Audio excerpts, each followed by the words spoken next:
அனைவருக்கும் வணக்கம். இன்னைக்கு நாடு முழுக்க எல்லாருமே பரபரப்பா பேசிட்டு இருக்க விஷயம் ஜிஎஸ்டி. வழக்கம் போல இந்த திட்டத்துக்கும் பலவிதமான விமர்சனங்கள், பலவிதமான எதிர்ப்புகள், பலவிதமான திட்டல்கள். என்னதான் ஆச்சு உங்களுக்கு? என் தலைவன் எது கொண்டாந்தாலும் நீங்க திட்டுறீங்க. தலைவா வணக்கம் தலைவா.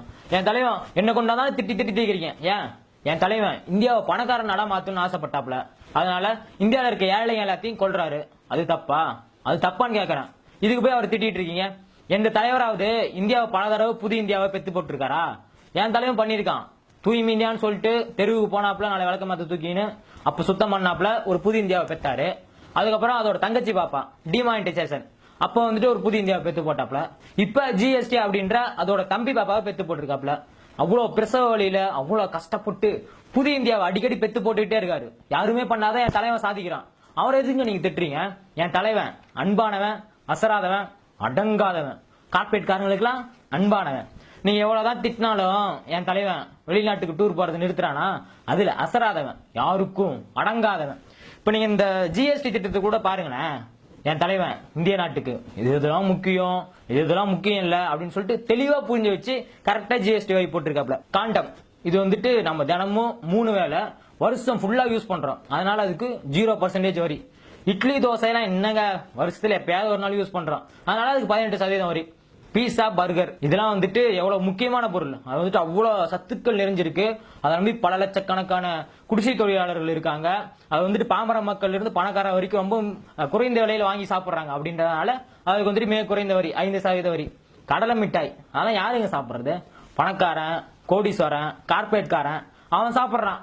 அதனால அதுக்கு 18% வரி. பெண்களோட மாதவிடாயிலிருந்து எப்படி காசு சம்பாரிச்சு இந்தியாவை பணக்கார நாடா மாத்தணும் அப்படின்னு சொல்லிட்டு சானிட்டரி நாப்கினுக்கு 18% வரி வச்சிருக்காப்ல. அப்படி வரி விதிச்சு இந்தியாவை புதிய இந்தியாவா மாத்திருக்காரு. இதெல்லாம் நீங்க கைத்தட்டுங்க. இது வந்து இவ்வளவு பெரிய சாதனை. இது மாதிரி நிறைய விஷயங்கள் வந்து இந்த ஜிஎஸ்டி வந்துட்டு மக்களுக்காக பல நன்மைகள் செஞ்சிருக்காரு. அவர் போய் திட்டிட்டு இருக்கீங்க. என் தலைவன் குஜராத்ல முதல்வரா இருந்தப்ப ஜிஎஸ்டி எதிர்த்தாப்ல. என் பணம் தான் ஜிஎஸ்டி அமல்படுத்தும் அப்படின்ற மாதிரி சொன்னாரு. இப்ப என் தலைவன் பணம் தான். நீங்க யாராவது சொல்றதை கேட்கிறாரா? பணத்துக்கு தான் காது கேட்காது. ஆனா என் தலைவன் பணம் தான். உங்களுக்கு அது புரிய மாட்டேங்குது. எதுங்க என் தலைவனை திட்டுறீங்க? பாத்தீங்கன்னா விவசாயிகள் யாருங்க? இந்த நாட்டோட துரோகிங்க. அவங்க என்ன பண்றாங்க? எல்லாத்துக்கும் சோறு போடுறாங்க. எப்படி அவன் சோறு போடலாம்? அதனாலதான் அவங்களை நிர்வாணமாக்குனாரு என் தலைவன். அப்புறமேட்டு என்ன தற்கொலை எல்லாம் பண்ண வச்சாரு. இந்த விஜய் மல்லையா, அதானி, அம்பானி இவங்கெல்லாம் யாருங்க? ஒருவேளை சாப்பாட்டுக்கு கஷ்டப்படுறவங்க. அவங்களாம் தற்கொலை பண்ணிக்க கூடாது அப்படின்றதுக்காக பல கோடி ரூபாய், பல 1000 கோடி ரூபாய் கடனை தள்ளுபடி பண்றாப்ல. என் தலைவன் தப்பு நீங்க சொல்லுவீங்களா?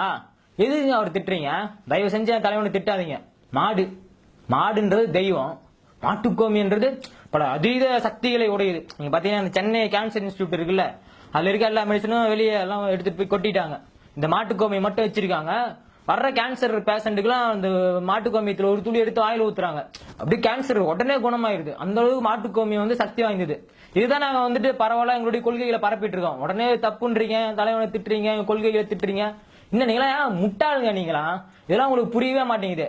பாத்தீங்கன்னா மாடு வந்து தெய்வம் இந்தியாவில மட்டும். சரிங்களா?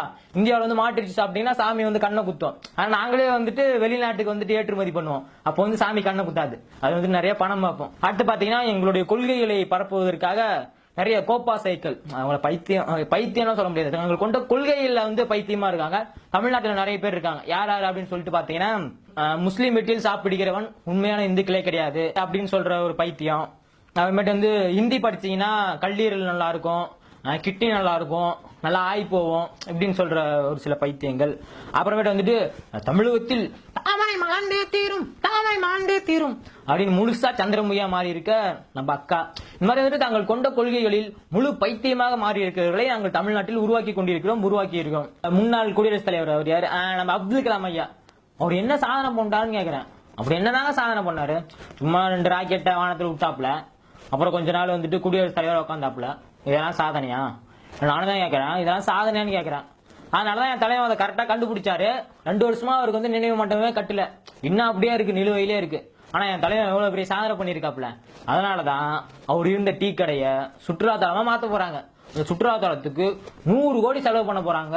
அப்படின்னா என் தலைவன் எவ்வளவு பெரிய தியாகி, கலியுக கண்ணன், அப்புறமேட்டு வந்து சுதந்திர போராட்ட வீரர்களுக்கு நிகரான ஒரு தலைவர் அப்படின்னு சொல்லிட்டு நான் பெருமையா சொல்லிக்குவேன் என் தலைவனை. அப்புறம் தமிழ்நாட்டில் நம்ம ஜெயலலிதா அம்மையார் இருந்தப்ப இந்த உதயமின் திட்டம், நீட் எக்ஸாம், இந்த கூடங்குளம் அணுமின் உலை இதுக்கெல்லாமே வந்துட்டு எதிர்ப்பு தெரிவிச்சு அதெல்லாம் வந்து கையெழுத்திடல. ஆனா அவங்க இறந்து போன பின்னாடி இப்ப தமிழ்நாட்டுல 2 சொம்புங்க இருந்துச்சு, சொம்புங்க தான் பொம்மைங்க, தலையாட்டி பொம்மைங்க, அதுங்களை வச்சு இந்த உதயமின் திட்டம், நீட் எக்ஸாம், கூடங்குளம் அணுமின் உலை, அப்புறம் இந்த கதிராமங்கலம் ஹைட்ரோ கார்பன் ப்ராஜெக்ட் இது எல்லாத்துலயும் கையெழுத்து போட வச்சிட்டாப்ல. என் தலைவன் எவ்வளவு பெரிய ஆளு, இதெல்லாம் உங்களுக்கு புரிய மாட்டேங்குது. இனிமேட்டு வந்து என் தலைவனை தயவு செஞ்சு திட்டாதீங்க. நம்ம நாட்டு மக்களுக்காக உயிரை கொடுத்து ஒழித்துக் கொண்டிருக்கிறார் என் தலைவன், சரிங்களா? தயவு செஞ்சு இனிமேட்டு என் தலைவனை திட்டுனீங்க அப்புறம் பாருங்க நீங்க அவ்வளவுதான். எதிர்காலம் வரும், என் கடமை வரும், இந்த கூட்டத்தின் ஆட்டத்தை ஒழிப்பேன்.